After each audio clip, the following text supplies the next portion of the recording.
نحمدہ ونصلی ونسلم علی رسولہ الکریم اما بعد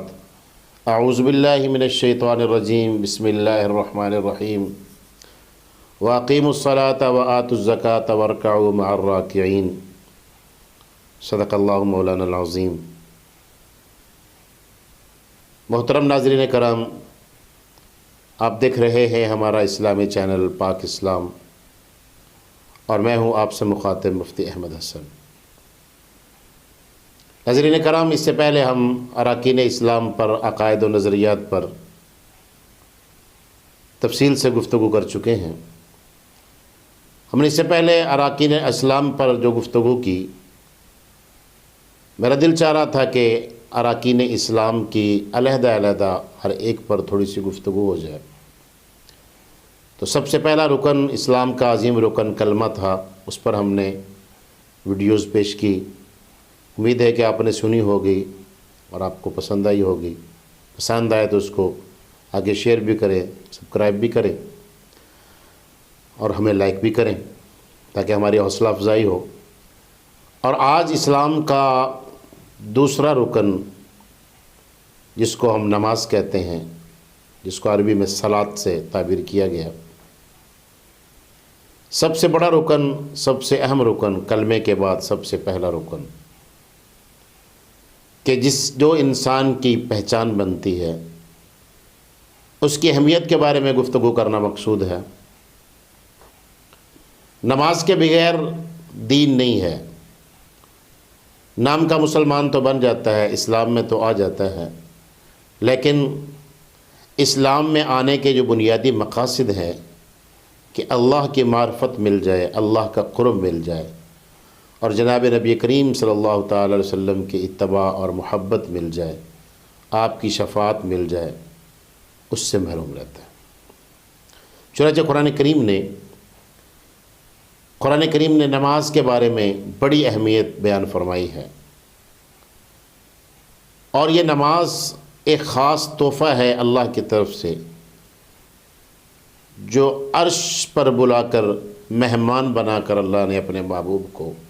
اس امت کے لیے تحفہ دیا۔ اور یوں سمجھ لیجئے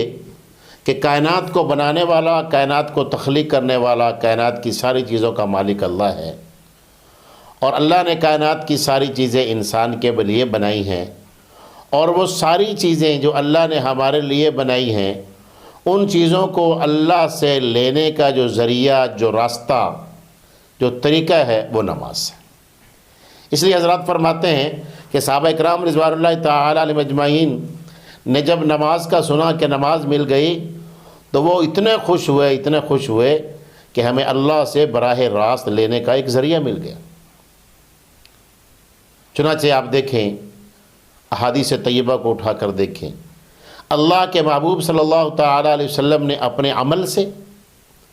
اور صحابہ اکرام رضوان اللہ تعالی علیہم اجمعین نے محبوب علیہ الصلوۃ والسلام کی اس عمل پر اتباع کرنے سے اپنے وہ سارے مسائل حل کروائے۔ چنانچہ حدیث پاک کے اندر آتا ہے کہ جب بھی کوئی مشکل پیش آتی، جب بھی کوئی سخت امر آتا، تو آپ صلی اللہ تعالی علیہ وسلم کی عادت مبارکہ یہ تھی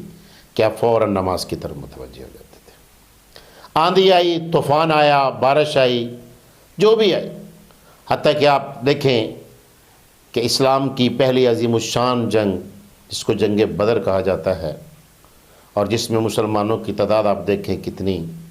محدود تعداد تھی، اور دشمن کتنا پاورفل، کتنا طاقتور تھا، لیکن آپ صلی اللہ تعالی علیہ وسلم نے اپنا ایک علیحدہ خیمہ لگا کر اس میں نماز پڑھی اور لمبا سجدہ کیا۔ نماز کے اندر اللہ کو، سجدے کے اندر اللہ سے وہ چیز حاصل کر لی جو انسان کی عقل میں آنے والی بھی نہیں ہے۔ غیبی نصرت اور غیبی مدد اللہ سے لے لی کہ اللہ نے محبوب علیہ الصلوۃ والسلام کے اس سجدے کی برکت سے، اس رونے کی برکت سے، ان ہاتھوں کے اٹھانے کی برکت سے اللہ نے وہ نعمت اور وہ مدد عطا فرمائی جو ہم تصور بھی نہیں کر سکتے، کہ اللہ نے آسمان سے فرشتوں کو اتارا، امت کو بتایا کہ اگر سارے مسائل کو حل کروانا ہے تو پھر اللہ کے سامنے جھکنا پڑے گا۔ نماز اللہ کے سامنے جھکنے کا نام ہے، نماز اللہ سے رو کر مانگنے کا نام ہے، نماز اللہ کو راضی کرنے کا نام ہے، نماز ہر وہ چیز دھو دیتی ہے، ختم کر دیتی ہے، ہر وہ عمل ختم کر دیتی ہے جو اللہ سے دور کرنے والا ہے۔ یہی وجہ ہے کہ جناب نبی کریم صلی اللہ تعالی علیہ وسلم نے فرمایا کہ جب کوئی آدمی اچھی طرح وضو کرتا ہے، نماز پڑھتا ہے، ایک نماز پڑھتا ہے، ظہر کی پڑھتا ہے تو فجر سے ظہر تک کے سارے گناہ، ظہر کے بعد عصر پڑھتا ہے، عصر کے بعد عصر سے ظہر سے عصر تک کے سارے گناہ، پھر مغرب پڑھتا ہے، مغرب سے عشاء پڑھتا ہے۔ چنانچہ 5 نمازیں دن میں فرض ہیں، اور ہر نماز کے درمیان میں جتنا فاصلہ ہے اس کے اندر جو نافرمانی ہوتی ہے، اللہ سے دوری والا عمل ہوتا ہے، کوئی گناہ ہوتا ہے، چھوٹا ہے بڑا ہے، فرمایا اللہ سارے معاف فرما دیتے نماز کی برکت سے۔ جب یہ جبین نیاز انسان زمین پر رکھتا ہے، گویا اللہ کے قدموں میں سر رکھ دیتا ہے، اور جب سبحان ربی الاعلیٰ کہتا ہے کہ ربا تو بڑا ہے، میں حقیر ہوں، میں تیرا بندہ ہوں، تو عطا کرنے والا ہے، میں مانگنے والا ہوں، میں فقیر ہوں، محتاج ہوں، تو اللہ کی رحمت کو جوش آتا ہے اور پھر اللہ عطا فرما دیتا ہے۔ گویا کہ نماز اللہ سے ساری نعمتیں حاصل کرنے کا ذریعہ ہے۔ اور نماز جو ہے، نماز کے بارے میں عام طور پر 3 قسم کے لوگ پائے جاتے ہیں۔ ایک وہ جماعت ہے جو سرے سے نماز کی پرواہ نہیں کرتی، جن کو فکر ہی نہیں ہے، وہ یہ سمجھتے نہیں ہیں، کبھی اس بات کی انہوں نے اہمیت کو سمجھا ہی نہیں کہ نماز بھی کوئی چیز ہے۔ اور دوسرے وہ جو نماز تو پڑھتے ہیں لیکن کبھی جماعت کے ساتھ پڑھ لی، کبھی اکیلے پڑھ لی، اور تیسری وہ جو جماعت کے ساتھ بھی پڑھتے ہیں لیکن اس میں خشوع و خضوع نہیں ہوتا، نماز میں وہ نور نہیں ہوتا۔ تو ہم انشاءاللہ اس کو تفصیل کے ساتھ تینوں باتوں کو ذکر کریں گے۔ تو پہلی بات، ہماری اہمیت نماز پر چل رہی ہے، تو نبی کریم صلی اللہ تعالی علیہ وسلم نے نماز کی اہمیت سکھانے کے لیے، سمجھانے کے لیے ایک دفعہ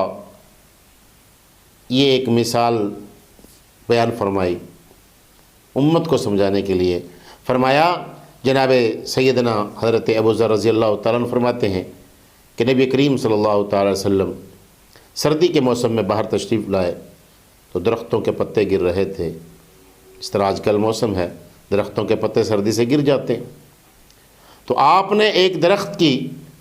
ٹہنی کو پکڑا، ہاتھ میں لیا، تو اس کے اوپر جو پتے گرنے والے تھے، جب ٹہنی کو تھوڑی سی حرکت دی تو وہ سارے گر گئے، ٹہنی خالی ہوگی۔ تو جناب نبی کریم صلی اللہ تعالی وسلم نے فرمایا کہ دیکھو، نماز کو سمجھنا ہے تو اس کو سمجھ لو کہ نماز ایسے ہے جیسے سردی کی وجہ سے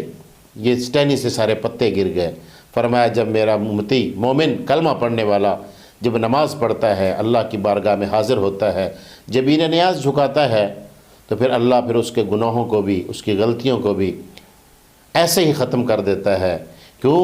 کہ گناہ، نافرمانی یہ اللہ کی رحمت سے دور کرتی ہے، اللہ کی نعمتوں کے حصول میں رکاوٹ بنتی ہیں، اللہ کے غضب کا ذریعہ بنتی ہیں، اور نماز اللہ کی رحمت کا ذریعہ ہے، اللہ کے قرب کا ذریعہ ہے۔ ان ساری چیزوں کو مٹانے والی ہے نماز، جو اللہ سے دور کرنے والی ہیں۔ تو جناب نبی کریم صلی اللہ تعالی وسلم نے بڑی عجیب مثال دی، اور اسے پھر آگے بڑھے تو آپ نے ایک اور مثال دی۔ فرمایا کہ نماز یوں سمجھ لیں کہ دن میں، رات میں اللہ نے 5 نمازیں فرض کی ہیں، تو یوں سمجھ لیں نماز کی حقیقت کو کہ ایک آدمی ہے اور اس کے گھر کے باہر 5 نہریں ہیں۔ وہ صبح نکلتا ہے، پہلی نہر میں غسل کرتا ہے، پھر دوسری میں، پھر تیسری میں، چوتھی میں، 5ویں میں۔ 24 گھنٹوں کے اندر وہ 5 دفعہ غسل کرتا ہے، تو بتاؤ اس کے بدن پر کوئی میل باقی رہے گا، کوئی بدبو باقی رہے گی؟ سب نے عرض کیا رسول اللہ یہ تو ہو ہی نہیں سکتا کہ آدمی 5 دفعہ غسل کرے۔ تو فرمایا نماز ایسے ہے، 5 وقت نماز پڑھتا ہے، جب صبح فجر کی نماز پڑھتا ہے، پھر یہ پہلی نہر سے غسل ہے، پھر ظہر کی پڑھتا ہے، دوسری ہے، پھر عصر، پھر مغرب، پھر عشاء۔ تو دن میں جو آدمی صبح اٹھتا ہے، نیند سے بیدار ہونے کے بعد اللہ کی بارگاہ میں حاضر ہوتا ہے، تو اس نے زندگی کے آج نئے دن کے پہلی گھڑی کے اندر ہی اپنے اللہ سے رابطہ کر لیا، اللہ کو راضی کر لیا، اللہ کو متوجہ کر لیا، اور جب اللہ متوجہ ہو جاتے ہیں تو پھر ساری فکریں اللہ مٹا دیتے ہیں۔ فرمایا وَأْمُرْ أَهْلَكَ بِالصَّلَاةِ وَاسْتَبِرْ عَلَيْهَا لَا نَسْأَلُكَ رِزْقًا، فرمایا کہ پیغمبر علیہ السلام اپنے اہل کو نماز کا حکم دیجیے اور اس پر قائم رہیے، اس پر مواظبت ہمیشہ مستقل رہیے، کیونکہ یہ دنیا، یہ رزق کمانا یہ مقصود نہیں ہے۔ جب نماز ہوگی تو پھر رزق کے انتظام ہم کریں گے، رزق کی آسانیاں ہم کریں گے، اور جب نماز نہیں ہوتی تو پھر رزق کے پیچھے دوڑنا پڑتا ہے۔ اس لیے نبی کریم صلی اللہ تعالی وسلم نے بڑی عجیب مثال دی۔ تیسرا فرمایا کہ جو آدمی نماز کا اہتمام کرتا ہے، اللہ فرماتے ہیں کہ ہمارے ذمے ہے، ہم اس کی دنیا بھی بناتے ہیں، اس کی آخرت بھی بناتے ہیں۔ نماز کے ذریعے سے اللہ زمین کا رزق وسیع فرماتے ہیں، زمین میں برکتیں عطا فرماتے ہیں، اور فرمایا جو نماز کو قائم کرتا ہے ہمارا وعدہ ہے ہم اپنی ضمانت پر اس کو جنت میں داخل کریں، اللہ کی ضمانت، اور جب نماز نہیں پڑھتا تو پھر اللہ کی ضمانت نہیں، اللہ کا کوئی وعدہ نہیں ہے۔ اور جب نماز پڑھتا ہے تو اللہ فرماتے ہیں یہ جب نماز پڑھتا ہے، نماز پڑھ کر نمازی بن کر ہمارے سامنے آئے گا تو ہمارے سامنے آنے کا اس کے پاس بہترین بہانہ ہے بخشش کا، ہماری نعمتوں کے حصول کا، جنت کے حصول کا۔ اور اگر زندگی میں نماز نہیں ہے تو پھر شرمساری ہوگی، اللہ کی بارگاہ میں کوئی چیز ایسی نہیں ہوگی کہ جس کے ذریعے سے یہ وہاں اللہ کی رحمتوں کا مستحق بن سکے۔ اس لیے دعا ہے کہ اللہ ہمیں نماز کی اہمیت کو سمجھنے کی، عمل کرنے کی توفیق نصیب فرمائے۔ السلام ورحمۃ اللہ وبرکاتہ۔